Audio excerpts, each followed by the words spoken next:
नमस्कार दोस्तों, आपका स्वागत है आपके अपने YouTube चैनल मैथ सर्किल पर। आज हम पढ़ेंगे लेस है और मैस है। अभी तक आपने इसको रटा होगा। आज मैं आपको बिल्कुल डेफिनेशन से समझाने की कोशिश करूंगा। लेस है और मैस है क्या होता है। इस 5-7 मिनट की वीडियो को यदि आपने देख लिया तो आपको जीवन में लेस और मैस है का मीनिंग कभी नहीं भूलोगे। आप इसको आसानी से समझ सकते हो।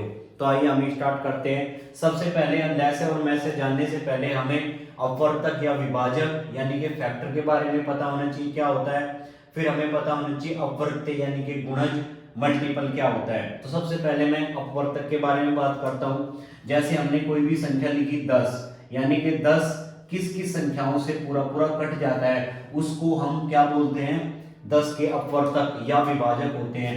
जैसे मैंने 10 को किससे काटा, 1 से पूरा पूरा कट जाएगा, 10 2 से पूरा पूरा कट जाएगा, 5 से पूरा पूरा कट जाएगा और 10 से पूरा पूरा कट जाएगा। तो 1 2 5 और 10 10 के क्या है, फैक्टर है, या फिर हम कह सकते हैं विभाजक है।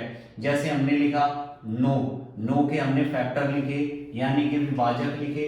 तो मैं क्या लिख सकता हूं, 1 9 से पूरा पूरा कट, 1 9 को पूरा काट देगा, 3 भी 9 को पूरा काट देगा और 9 भी 9 को पूरा पूरा काट देगा। तो आई होप आपको विभाजक या फैक्टर के बारे में पता चला होगा। अब हम पढ़ते हैं गुणज या फिर मल्टीपल किसे कहते हैं। जैसे हमें 9 के मल्टीपल लिखने हैं तो 9 का पहला मल्टीपल 9, 9 का दूसरा मल्टीपल 18, 9 का तीसरा मल्टीपल 27, 9 चौक 36, 9 पचे 45। यानी कि हम किसी भी संख्या का यदि हमें मल्टीपल निकालना है तो हम उसमें प्राकृतिक संख्याओं से गुणा करते जाते हैं। तो हम क्या निकाल सकते हैं, इस तरीके से मल्टीपल। तो अभी आपको मल्टीपल और फैक्टर के बारे में कंप्लीट जानकारी प्राप्त हुई होगी। अब हम पढ़ते हैं एलसीएम और एचसीएफ क्या होता है। तो देखते हैं, हम इसको डेफिनेशन से समझेंगे एलसीएम एचसीएफ। जैसे हमें 8 12 और 16 इन तीनों संख्याओं का हमें एलसीएम निकालना है। तो सबसे पहले हम क्या करेंगे, एल 8 12 और 16 एलसीएम का मतलब होता है एलसीएम, लोएस्ट कॉमन मल्टीपल, यानी कि हमें ढूंढना है इनके मल्टीपल। तो सबसे पहले हम इनके मल्टीपल लिख लेते हैं। 8 का मल्टीपल 8, 16, फिर 24, 32, 40, 48, 56, 64, 72, 80, 88 और 96। यहां तक हम लिख लेते हैं इसको। अब हम 12 के लिख लेते हैं। 12 एकम 12, 12 दूनी 24, 12 तीन 36, 12 चौक 48, 12 पंजी 60, 12 छक 72, 12 सत्ते 84, 12 अट्ठे 96, 12 निम 108, 12 धाम 120। अब हम 16 के लिख लेते हैं। 16 एकम 16, 16 दूनी 32, 16 ते 48, 16 चौक 64, 16 पंजी 80, 16 छकम 96, 16 सत्ते 112, 16 अट्ठे 128, 16 निम 144 और 16 धाम 160। अब हमें छांटने हैं यहां से कॉमन मल्टीपल। हमने अभी 8 12 और 16 के क्या लिखे हैं, मल्टीपल। अभी हमने यहां पर मल्टीपल लिखे, अब हमें छांटने हैं कॉमन, C फॉर कॉमन। यहां पे जो कॉमन मल्टीपल है हमें वो छांटने हैं। यहां से हम क्या देखते हैं, सबसे पहला कॉमन मल्टीपल हमारे पास 48 मिला।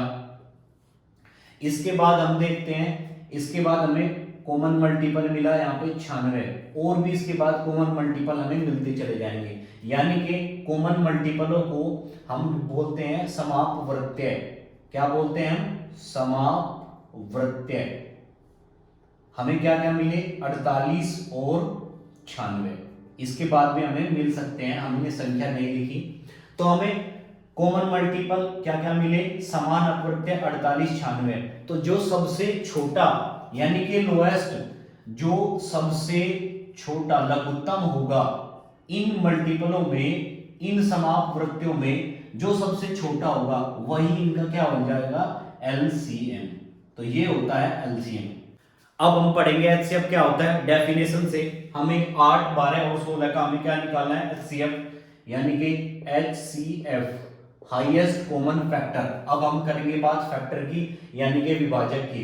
तो हम एक के जितने भी फैक्टर होते हैं वो लिख लेते हैं। 1 1 से 8 1 से कटेगा, सॉरी 8 के आप फैक्टर लिखते हैं। 8 1 से कटेगा, 2 से कटेगा, 4 से कटेगा और 8 से कटेगा। इसके बाद में हम 12 1 से कटेगा, 2 से कटेगा, 3 से, 4 से, 6 से और 12 से। अब हम 16 1 से कटेगा, फिर 2 से, 4 से, 8 से और 16 से। तो हमें छांटने हैं, यहाँ पे हमने लिखे अभी तक फैक्टर, अब हमें छांटने हैं कॉमन फैक्टर, यानी कि जो भी फैक्टर इनमें कॉमन है। हम देख रहे हैं एक हमेशा कॉमन फैक्टर मिलेगा, 2 भी कॉमन फैक्टर है, फिर हम क्या देखते हैं यहाँ पे 4 भी कॉमन फैक्टर है। इसके बाद हम क्या देखते हैं, और हमें कॉमन फैक्टर नहीं मिले, यहां से हम इनको क्या लिख लेते हैं, कॉमन फैक्टरों को क्या बोलते हैं हम, समापवर्त्य, समापवर्तक। कॉमन फैक्टर को हम क्या लिखते हैं, समापवर्तक। और हमें मिले क्या क्या है, 1 2, 1 को हम नहीं लेते, एक हमेशा कॉमन फैक्टर होता है, 2 4। इसके बाद में हमें मिल सकते थे, हमने क्योंकि संख्या नहीं लिखी, क्योंकि यही हमारे क्या होंगे, कॉमन फैक्टर। अब हमें छांटना है इसमें महत्तम, सबसे बड़ा, यानी कि हाईएस्ट कॉमन। हमने अभी तक ये फैक्टर लिखे, कॉमन हमने ये छांट लिए, इनमें जो सबसे बड़ा होगा, हाईएस्ट होगा, इनमें सबसे बड़ा क्या है, 4, तो यही इसका क्या हो जाएगा, HCF। आई होप आपको एलसीएम और एचसीएफ की डेफिनेशन से जानकारी प्राप्त हुई होगी। यदि आपको ये वीडियो पसंद आई हो तो कृपया चैनल को इसी तरीके की वीडियो देखने के लिए चैनल को सब्सक्राइब करें और बेल आइकन को जरूर दबाएं। Thank you.